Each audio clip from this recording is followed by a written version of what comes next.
Hello guys, welcome to my channel. और आज अपन देखेंगे यहाँ पे components of the operating system. Okay, so अपन डिस्कस कर लेते हैं। We can create a system as large and complex as an operating system only by partitioning it into smaller pieces. आप कैसे क्रिएट कर सकते हो ऑपरेटिंग सिस्टम को, है ना? ये कैसे क्रिएट कर सकते हो भाई? Partitioning into a smaller pieces में आप उसको पार्टीशन करके आप उसको क्या कर सकते हो, लार्ज और कॉम्प्लेक्स स्ट्रक्चर को डिज़ाइन कर सकते हो। ठीक है, each of this pieces should be a well delimited portion of the system. हर जो पीस होगा इसका ऑपरेटिंग सिस्टम का वो वेल डेलिमिटेड होगा पोर्शन, ठीक है, सिस्टम का, with carefully defined inputs, output and functions. कैसे? इसके साथ with carefully defined input, output और फंक्शंस के साथ। Okay, obviously not all have the same structure. However, many modern systems share the goal of supporting the type of the system components. सारे जो system हैं उनका स्ट्रक्चर सेम नहीं होता। कुछ का स्ट्रक्चर छोटा होगा, कुछ का बड़ा होगा। वो तो अकॉर्डिंग टू फीचर्स देखा जाएगा कि आपके स्ट्रक्चर का साइज़ कैसा है, क्या है। तो सबका साइज़ सेम तो नहीं हो सकता है, ठीक है। तो यहाँ पे अभी बहुत सारे मॉडर्न सिस्टम हैं जो शेयर करते हैं, क्या सपोर्ट करते हैं वो टाइप्स ऑफ कंपोनेंट्स को, ठीक है। देखो हमारे पास कंपोनेंट्स क्या होते हैं वो अपन देख लेते हैं वन बाय वन। देखो पहला कंपोनेंट्स है हमारे पास प्रोसेस मैनेजमेंट। जैसे कि इसके नाम से ही समझ में आ रहा है, यहाँ पे क्या होगा, प्रोसेस का management. Program does nothing unless its instructions are executed by a CPU. Program क्या है? कुछ भी नहीं है जब तक कि उसके इंस्ट्रक्शन एग्जीक्यूट नहीं हो जाते हैं सीपीयू के द्वारा। A process can be thought as a programmer program in execution. Process can be thought of as program. Process can be thought of as program in execution. Execution time पे उसको क्या कहते हैं, प्रोसेस को, कि program code of programme का क्या हो रहा है, वो रन हो रहा है आपका। एग्जीक्यूशन टाइप पे आप उस प्रोसेस की कोडिंग को क्या कह रहे हो कि वो क्या है, प्रोग्राम है, एग्जीक्यूशन टाइप। ओके, देखो सेकंड पॉइंट आपका क्या कहता है, ये कहता है कि a process needs certain resources including CPU time. Process को क्या चाहिए, सर्टेन रिसोर्सेज चाहिए उसको कुछ, जैसे कि आपका सीपीयू टाइम हुआ, फाइल्स हुई, इनपुट आउटपुट डिवाइसेस हुए, उसके टास्क को अकम्प्लिश करने के लिए आपको ये रिसोर्सेज इंक्लूड रहते हैं प्रोसेस के अंदर, ठीक है। तो ये कुछ रिसोर्सेज होते हैं वो गिवन होते हैं प्रोसेस को जबकि वो क्रिएट की जाती हैं, ठीक है, या लोकेट किए जाती हैं, रनिंग टाइम पर लोकेट किए जाती हैं। या प्रोसेस आपकी रन हो रही है तब उनको किसी रिसोर्स की नीड आ गई, तब आप उन रिसोर्सेज को प्रोवाइड कर रहे हो प्रोसेस को, है ना, और उसको एलोकेट कर रहे हो। जब स्पेस को एलोकेट कब करते हैं, रनिंग टाइम पे, जब रन हो रही है वो, ठीक है। नेक्स्ट पॉइंट है आपका, a process is the unit of work in a system. Process क्या होती है, यूनिट ऑफ वर्क होती है सिस्टम में। तो such system consist of a collection of processes. System क्या कलेक्ट करके रख रहा है, कंसिस्ट करके रखता है आपकी, सिस्टम कंसिस्ट करके रखता है क्या, प्रोसेसेस के कलेक्शन को। तो some of which are operating system processes. कुछ उसमें क्या होती हैं, ऑपरेटिंग सिस्टम प्रोसेसेस होती हैं जो एग्जीक्यूट होता है ना सिस्टम कोड, उनको हम कहते हैं वो ऑपरेटिंग सिस्टम प्रोसेसेस हैं। और जो रेस्ट बच जाती है ना, जो यूज़र प्रोसेसेस होती हैं, जो यूज़र कोड का एग्जीक्यूट करती हैं, ठीक है, वो होती है user processes. So all these processes can potentially execute concurrently by multiplexing the CPU among them. ठीक है, क्या हो रही हैं, सारी प्रोसेसेस, यूज़र प्रोसेसेस हो चाहे सिस्टम प्रोसेस हो, सारी प्रोसेस आपकी एग्जीक्यूट हो रही है कंकरेंटली। सीपीयू क्या करेगा, इन सबके बीच में आपका स्विच होता रहेगा, उसमें मल्टीप्लेक्सिंग हो जाएगी। ओके, नेक्स्ट देखो, जो ऑपरेटिंग सिस्टम रिस्पॉन्सिबल है इन कनेक्शन विद प्रोसेस मैनेजमेंट में, तो ये सारी एक्टिविटीज़ वो के लिए रिस्पॉन्सिबल है। The creation and deletion of both user and the system processes, ठीक है। सारे पॉइंट्स आपके देखो ये सारे ही बहुत सिंपल हैं, इसलिए हमने क्रिएट किए हैं। The creation and deletion of both, किसका creation and deletion, system processes का, चाहे वो यूज़र्स की हो या सिस्टम की हो, उन प्रोसेसेस का क्रिएशन एंड डिलीशन। नेक्स्ट है the suspension and resumption of process. Suspension क्या होता है आपका, जब मेरा रनिंग टाइम कोई प्रोसेस रन हो रही है तो मैं उसको कुछ देर के लिए रोकना चाहती हूँ, सस्पेंड करना चाहती हूँ। और सस्पेंड करने के बाद जब मैंने किसी दूसरी प्रोसेस को रन करवा लिया, मेरा काम खत्म हो गया, तो मैं जो सस्पेंड की है प्रोसेस, उनको क्या करवाना पड़ेगा, रिज्यूम भी करवाना पड़ेगा, और उन्हीं को हम कहते हैं कि suspension and resumption of processes. Next हमारी होती है the provision of mechanism for process synchronization. क्या प्रोवाइड करती है भाई? प्रोसेस सिंक्रोनाइजेशन और आपकी process communication and deadlock handling. Deadlock क्या होता है? डेडलॉक क्या होता है इसका पूरा कॉन्सेप्ट हम समझेंगे, ठीक है। आगे जब हमारी और भी वीडियोस बनेंगी तब आप देखना, मैं एक स्पेशली इस पर्टिकुलर वीडियो बनाऊंगी डेडलॉक की, ठीक है। उसमें क्या होगा, डेडलॉक जब अराइज होता है, जैसे कि P1 P2 दो प्रोसेस, 3-4 प्रोसेसेस मेरी रन हो रही है और P1 ने मेरे रिसोर्स को हैंडल कर रखा है, कई सारे रिसोर्सेज P1 ने ले रखे हैं। P2 P3 को उस रिसोर्सेज की ज़रूरत पड़ रही है, लेकिन उस टाइप वो रिसोर्सेज अवेलेबल नहीं है P1 और P2 के लिए, तो क्या क्रिएट हो जाता है, वो कंडीशन आपकी क्रिएट हो जाती है डेडलॉक की। ओके गाइस, देखो नेक्स्ट देखते हैं main memory management. Memory management इसके भी नाम से ही समझ में आ रहा है, यहाँ पे क्या करना होगा, अपन को कुछ अलोकेट और डीलोकेट करवानी रहेंगी। फर्स्ट चीज़ तो देखो, the main memory is central to the operation of modern computer system. क्या है ये? सेंट्रल है, किसके लिए? ऑपरेशंस के लिए, मॉडर्न कंप्यूटर सिस्टम के ऑपरेशन के लिए क्या है, एक सेंट्रल पार्ट है। तो मेन मेमोरी क्या होता है, एक लार्ज एरिया ऑफ वर्ड्स कह सकते हो या बाइट्स कह सकते हो। इसका जो है साइज होता है वो hundreds of thousands to hundreds of millions तक इसका जो है साइज होता है। ईच वर्ड और बाइट के पास उसका ओन एड्रेस होता है। तो सेंट्रल प्रोसेसर क्या करता है, रीड करता है इंस्ट्रक्शंस को, कहाँ से, मेन मेमोरी से। कब? फेच साइकिल के टाइम पर वो इंस्ट्रक्शंस को रीड करता है इंस्ट्रक्शंस को। तो जो रीड और राइट डेटा होता है वो मेन मेमोरी से फेच होता है। कब होता है? During the fetch cycle. Okay, ये होता है हमारा मेमोरी मैनेजमेंट। अब ये देखो इसके कैसे ये इसका रिस्पॉन्सिबल है, देखो एक बार ही देख लेते हैं इस पॉइंट को। देखो the main memory is generally only large storage device. Large storage device है, इसको हम जनरली यही कहते हैं कि मेन मेमोरी क्या है, ये एक लार्ज स्टोरेज डिवाइस है। That the CPU is able to address and access directly. CPU क्या है भाई, यहाँ पे एबल है एड्रेस को डायरेक्टली एक्सेस करने के लिए। For example, for the CPU to process data from disk, those data must first be transfer to main memory. पहले कहाँ जाएगा डेटा, ट्रांसफर होगा कहाँ पे, मेन मेमोरी पे, इसके द्वारा, CPU के द्वारा, और वो जनरेट करेगा क्या, इनपुट आउटपुट कॉल्स को। इक्विवेलेंटली साथ ही साथ क्या करेगा, instruction must be in memory for the CPU। CPU के लिए इंस्ट्रक्शंस होती है मेमोरी में टू एग्जीक्यूट दैम। जो भी आपने कॉल जनरेट किए हैं उनको अब क्या करना है, आपको एग्जीक्यूट करवाना है। जिसके लिए भी आप रिक्वेस्ट करें, जो भी आपकी मेमोरी से आपने लिए हैं, तो वो CPU क्या कर रहा है, उनको क्या करवाएगा, आप एग्जीक्यूट करवाएगा आपकी जो भी प्रोसेस हैं उनको। The next point, the operating system is responsible for the following activities in connection with memory management. अगर कनेक्शन विद मेमोरी मैनेजमेंट के लिए बात करें तो ये क्या भाई, keep track of which part of memories are currently being used and by whom. कौन सा पार्ट आपका मेमोरी का करेंटली यूज़ किया जा रहा है और किसके द्वारा यूज़ किया जा रहा है, उसके ट्रैक को ये कीप करके रखेगा। देन नेक्स्ट पॉइंट है आपका, decide which processor are to be loaded into memory when memory space becomes available. कौन सा जो प्रोसेसेस है वो लोड की जाएंगी मेमोरी पे जब मेमोरी की स्पेस अब अवेलेबल होगा तब, ठीक है। फिर नेक्स्ट पॉइंट है आपका क्या, allocate and deallocate memory space as needed. इस प्रोसेस की नीडेड के अकॉर्डिंग आपको अलोकेट और डीअलोकेट करवाना पड़ेगा मेमोरी का स्पेस, ठीक है। ये हो जाता है हमारा मेमोरी मैनेजमेंट का कॉन्सेप्ट। नेक्स्ट है हमारे पास फाइल मैनेजमेंट। आप जानते हो फाइल मैनेजमेंट पे क्या होगा, यहाँ पे हमारा फाइल्स क्या होती हैं ये भी हम सबको पता है। फाइल क्या होती है, collection of related information defined by it's creator के द्वारा जो डिफाइंड होते हैं कलेक्शन ऑफ इंफॉर्मेशन, उसको हम क्या कहते हैं कि वो है हमारे पास फाइल, ठीक है, कलेक्शन ऑफ इंफॉर्मेशन।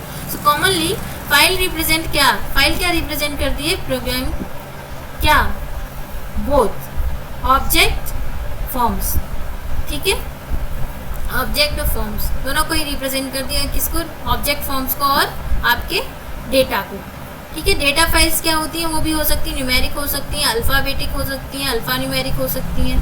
तो फाइल्स में भी फ्री फ्रॉम, किससे free, such as text files, sorry guys यहाँ पे आपका एक्स है, टेक्स्ट फाइल्स हो सकती हैं और भी फॉर्मेटेड रिजिडली, ठीक है। A file consist of sequence of bytes, bits, lines or records whose meaning are defined by their creators. File क्या कंसिस्ट करके सकती है, सीक्वेंस ऑफ बिट्स हो सकती है, बाइट्स हो सकती है, लाइन्स हो सकती है, और आपके क्या हो सकते हैं, रिकॉर्ड्स हो सकते हैं जिनके मीनिंग डिफाइन किए गए हैं किसके द्वारा, उसके क्रिएटर्स के द्वारा, वो वाले रिकॉर्ड्स जो क्रिएटर्स के द्वारा क्रिएट किए गए हैं, ठीक है। ये होता है हमारा फाइल मैनेजमेंट। अब देखो यहाँ पे सेकंड पॉइंट क्या कहता है, the operating system implements the abstract concept of a file by managing mass storage media. Mass storage media क्या होते हैं हमारे, जैसे कि क्या है, टेप्स हैं, डिस्क है, डिवाइसेस हैं जो इनको कंट्रोल करते हैं, ठीक है। Also files are normally organize into, किस में ऑर्गेनाइज होती है हमारी जो फाइल्स है वो डायरेक्टरीज में। डायरेक्टरीज में अगर ऑर्गेनाइज होंगी तो वो इजी हम उसको यूज़ कर पाएंगे, इजीली उनको यूज़ कर पाएंगे, ठीक है। ये होता है हमारा फाइल मैनेजमेंट। अब इसके कनेक्शंस में देख लेते हैं कि OS कैसे रिस्पॉन्सिबल है। तो देखो, the creation and deletion of files, ठीक है। इसके कनेक्शन में फाइल मैनेजमेंट के कनेक्शन में OS कैसे रिस्पॉन्सिबल है, इन एक्टिविटीज़ के लिए रिस्पॉन्सिबल है, the creation and deletion of files. Next है आपका the creation and deletion of directories, files का क्रिएशन डिलीशन, डायरेक्टरीज का क्रिएशन डिलीशन। और आपका support of primitives of manipulating files and directories, क्या कर सकते हो, मैनिपुलेट कर सकते हो किनको, प्रिमिटिव फाइल्स और आपकी डायरेक्टरीज की।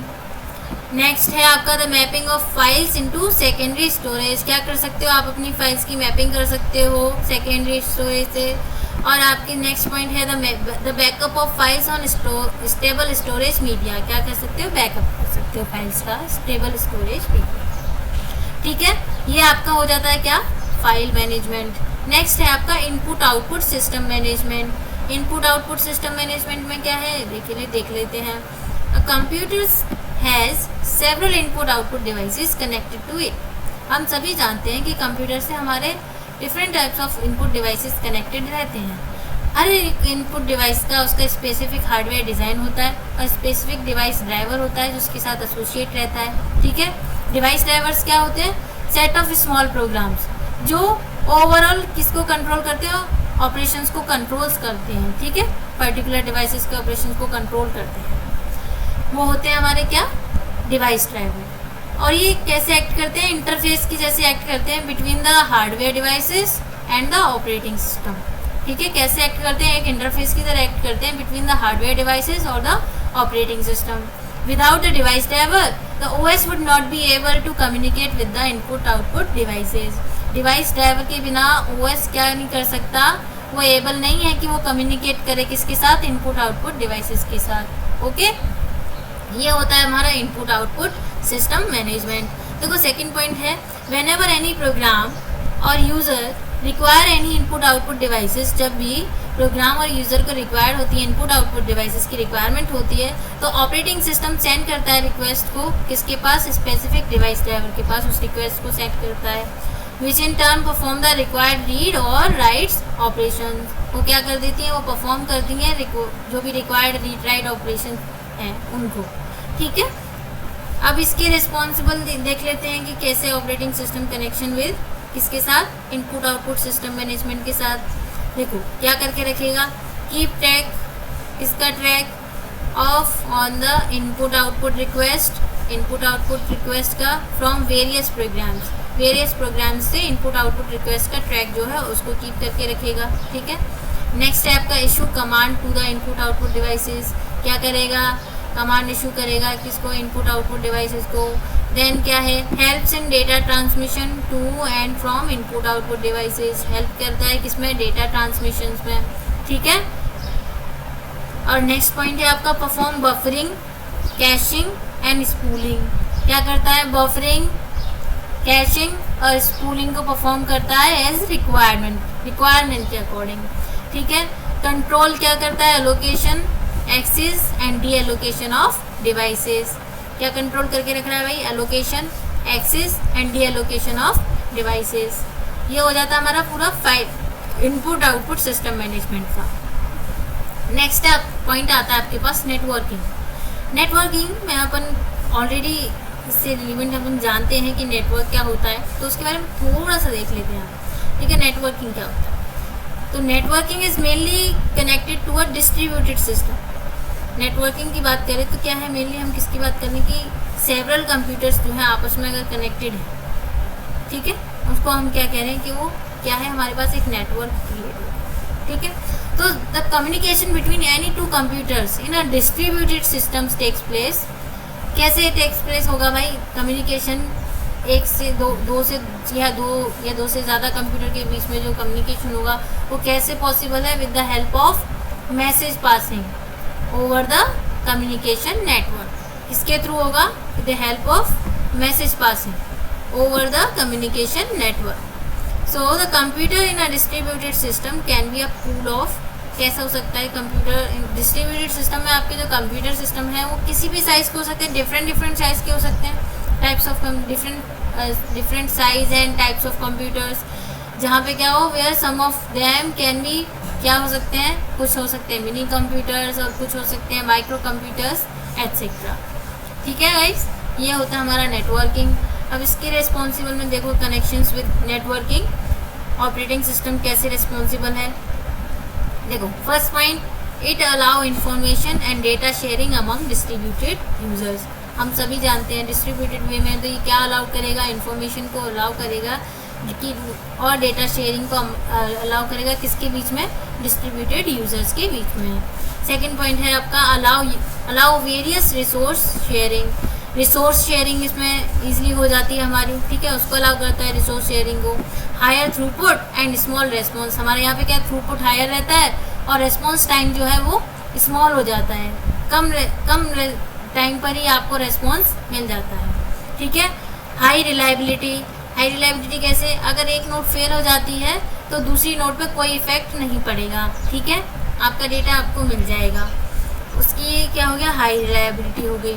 नेक्स्ट पॉइंट है आपका better flexibility in meeting users need from simple to complex. क्या है? बेटर फ्लेक्सिबिलिटी है, ठीक है, यूजर्स की मीट करने के लिए नीड है, जो भी सिंपल टू कॉम्प्लेक्स के लिए उसकी मीटिंग के लिए, ठीक है, तो ये क्या है? बेटर फ्लेक्सिबिलिटी प्रोवाइड कर रहा है। नेक्स्ट है आपका, ये हमारा पूरा कंप्लीट हो जाता है नेटवर्किंग। नेक्स्ट है आपका प्रोटेक्शन। तो प्रोटेक्शन क्या होता है भाई? प्रोटेक्शन और सिक्योरिटी हमने बहुत पहले देखी थी कि प्रोटेक्शन और सिक्योरिटी में क्या डिफरेंस होता है। प्रोटेक्शन हमारा होता है किससे? आउटसाइड द वर्ल्ड, ठीक है, मतलब वर्ल्ड की बात करें, एक्सटर्नल साइड की बात करें, उनसे हमें प्रोटेक्ट करना है। और सिक्योरिटी क्या होती है? किससे सिक्योर करना है?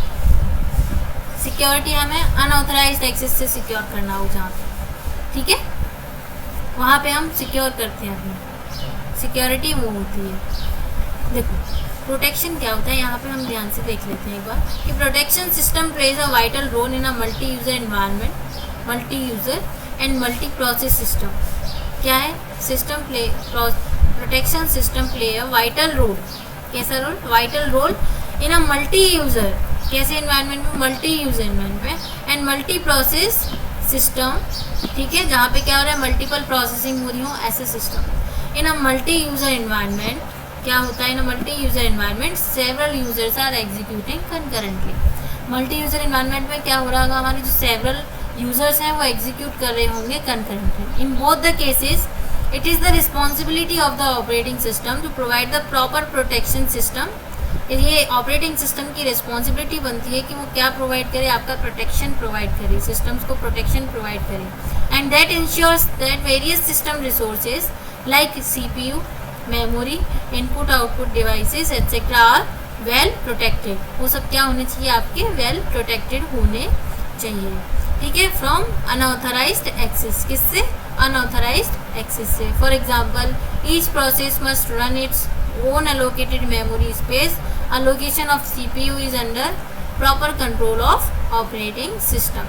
सारा पूरा प्रॉपर कंट्रोल होना चाहिए ऑपरेटिंग सिस्टम का, ठीक है भाई। ये हो जाता है हमारा प्रोटेक्शन। प्रोटेक्ट कर रहे हैं हम किसको? अपनी प्रोसेसेस को। भाई कोई भी ऑथेंटिकेट यूज़र ना आ जाए और उसको एक्सेस ना दे, उसको एक्सेसिबिलिटी नहीं दी जाए, उससे हमको प्रोटेक्ट करना है।